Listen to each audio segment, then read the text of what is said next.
বাংলাদেশের মানুষজন বিদেশে আছেন প্রবাসী, তারা কিন্তু টাকা দিতে রাজি। বাংলাদেশের যে ভৌগোলিক অবস্থান সেটা ভারতের নিচে। এই মুহূর্তে বাংলাদেশের মাথায় 18 লক্ষ কোটি টাকার ঋণ, তার কিস্তি পরিশোধ করার টাইম কিন্তু চলে এসেছে। আর এদিকে ভারী বৃষ্টির কারণে ভারতের ত্রিপুরা এবং বাংলাদেশের কুমিল্লায় বন্যা দেখা দিয়েছে। আর ঠিক এরকম সময় বাংলাদেশের এক অংশ বলছে বাঁধের বিপরীতে বাঁধ। তো আসুন আজকে আমরা জানবো বাঁধের বিপরীতে বাঁধ করলে আসলে কি সেটা কার্যকারী হবে এবং তার কতটা গুরুত্ব। দেখুন, চাইলে একটা বাঁধ তৈরি করা কিন্তু তো সহজ না। প্রথমত একটা বাঁধ তৈরি করতে গেলে তার কিন্তু বিপুল পরিমাণে অর্থের প্রয়োজন। মানে যারা বাংলাদেশের মানুষজন বিদেশে আছেন প্রবাসী, তারা কিন্তু টাকা দিতে রাজি, এবং যারা টাকা দিতে পারবে না তারা নিজেদের শ্রম দিতে রাজি। আমি একটা কথা আপনাদেরকে আগেও বলেছি, বাংলাদেশের যে ভৌগোলিক অবস্থান সেটাকে আপনাদের দেখতে হবে। এই মুহূর্তে বাংলাদেশের যে ভৌগোলিক অবস্থান সেটা ভারতের নিচে, আর যে বাঁধগুলো রয়েছে সেগুলো সব কিন্তু বাংলাদেশের নিচের দিকে যায়।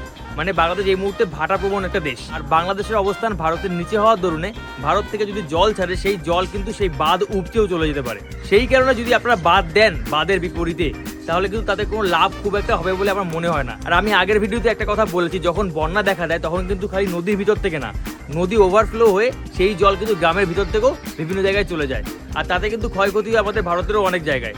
তো এখন যদি সেই বাঁধ দিতে হয়, বাঁধ কিন্তু অনেকটা এরিয়া জুড়ে দিতে হবে। মানে শুধু নদীর উপরে বাঁধ দিলেই হবে না, সেই বাঁধের অনেকটা দৈর্ঘ্য, মানে অনেকটা জায়গা জুড়ে কিন্তু সেই বাঁধ নিয়ে আসতে হবে। আগের ভিডিওতে আমি ফারাক্কা বাঁধ নিয়ে একটা কথা বলেছিলাম যে আমাদের ফারাক্কা বাঁধ থেকে 18 কিলোমিটার দূরে কিন্তু বাংলাদেশের সীমানা অবস্থিত। আর বাংলাদেশ যদি কোনো বর্ডার তৈরি করে, সেটা বাংলাদেশের নিজস্ব জমির উপরে তৈরি করতে হয়, মানে বাংলাদেশের নিজস্ব ভূমির উপরে। এখন 18 কিলোমিটার পরে যদি বাংলাদেশ কোনো বাঁধ তৈরি করে, সেই বাঁধের কিন্তু অবস্থান হবে সেই বাঁধের থেকে নিচে, মানে আমাদের ফারাক্কা বাঁধের থেকে নিচে। এখন যদি ফারাক্কা বাঁধ থেকে জল ছেড়ে দেয়, তাহলে বাংলাদেশ যে নতুন বাঁধ দেবে সেই বাঁধ কতটা আটকাতে পারবে। আরেকটা কথা আপনারা ভেবে দেখুন, যদি বাংলাদেশ ফারাক্কা বাঁধের বিপরীতে কোনো বাঁধ তৈরি করে, সেই বাঁধের দূরত্ব কতটা হবে? 18 কিলোমিটার দূরে যেহেতু বাংলাদেশ, এবারে বাংলাদেশকে সেই বাঁধ তৈরি করতে গেলে 18 থেকে 20 কিলোমিটার দূরে গিয়ে সেই বাঁধ তৈরি করবে। এখন 18 থেকে 20 কিলোমিটার দূরে গিয়ে যদি সেই বাঁধ তৈরি করে, সেই বাঁধের কিন্তু গভীরতা আমাদের ইন্ডিয়ান যে বাঁধ রয়েছে তার থেকে কিন্তু নিচে হবে, তাই না? ফারাক্কা বাঁধ থেকে যদি 18 কিলোমিটার দূরে গিয়ে বাংলাদেশ কোনো বাঁধ তৈরি করে, সেই বাঁধ কতটা জল ধরে রাখবে? বর্ষার সময় যখন জল ছাড়া হয়, যখন বন্যা হয়, তখন ফারাক্কা থেকে কিন্তু প্রচুর জল ছাড়া হয়। এখন সেই জলের কারণে বাংলাদেশের এক অংশ ভেসে যায়, মানে এক অংশ ডুবি হয়ে যায়। এখন যদি ফারাক্কা বাঁধ তার বিপরীতে আরেকটা নতুন বাঁধ তৈরি করে, সেই ক্ষেত্রে সেই নতুন বাঁধ কতটা জল ধরে রাখতে পারবে?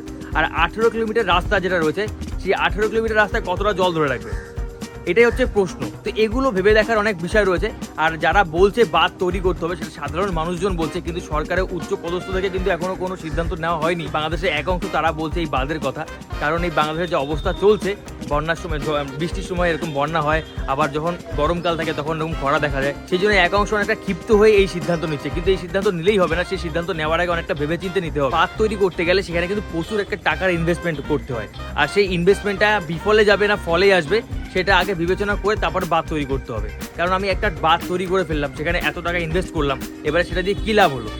এবারে আদৌ লাভ হবে কিনা? কারণ আমি আপনাদেরকে এখনই বললাম, যেহেতু বাংলাদেশের অবস্থান ভারতের থেকে নিচে, সেই কারণে কিন্তু বাংলাদেশ যদি কোনো বাঁধ তৈরি করে বা বাঁধ দেয়, সেটা কতটা কার্যকারী হবে সেটা আমি জানি না। প্রথম হচ্ছে গিয়ে জায়গার গভীরতা বাড়াতে হবে, মানে নদীর গভীরতা বাড়াতে হবে, তাহলে কিছু জল ধরে রাখা যাবে। এবারে সেই জল থাকবে কিনা সেটাও একটা প্রশ্ন।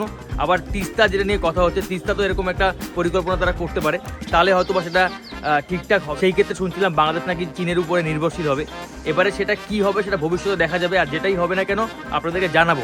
আগের ভিডিওতে আমি একটা কথা বলেছিলাম যে চুক্তির মাধ্যমে এটা ঠিকঠাক করা। আসলে এটাই হচ্ছে আমার মতে সব থেকে বেস্ট ওয়ে, কারণ বাংলাদেশের এই মুহূর্তে আমি আপনাদেরকে বলছিলাম 18 লক্ষ কোটি টাকা ঋণ, তারা ঋণী হয়ে আছে। তার উপরে গিয়ে এখন বাঁধ তৈরি করা, সে যতই প্রবাসীরা দিক না কেন আর যতই বাংলাদেশের শ্রম দিক না কেন, সেই বাঁধ তৈরি করলে কতটা কার্যকারী হবে সেটা একটা ভাবনা চিন্তা রয়েছে বাংলাদেশের উচ্চ পদস্থ মহলে যারা বসে আছে তারা। এখন সেটা নিয়েই কথা হচ্ছে, দেখা যাক কি হয়। আগামীতে যেটা হবে আমি আপনাদেরকে জানাবো। দেখতে থাকুন ভিডিও, দেখা হবে পরবর্তী ভিডিওতে।